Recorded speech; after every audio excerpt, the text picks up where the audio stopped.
ایک مرتبہ حضرت معاذ بن جبل رسول اللہ صلی اللہ علیہ وسلم کے پیچھے سواری پر سوار تھے۔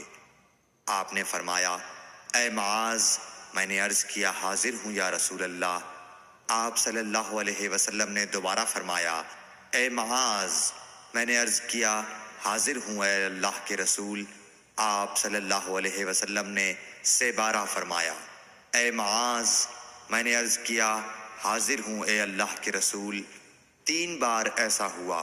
اس کے بعد آپ صلی اللہ علیہ وسلم نے فرمایا کہ جو شخص سچے دل سے اس بات کی گواہی دے کہ اللہ کے سوا کوئی معبود نہیں ہے اور محمد صلی اللہ علیہ وسلم اللہ کے سچے رسول ہیں، اللہ تعالیٰ اس کو دوزخ کی آگ پر حرام کر دیتا ہے۔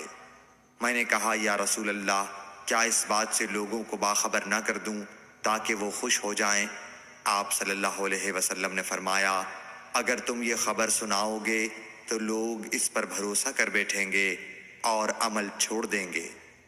صحیح بخاری حدیث نمبر 128۔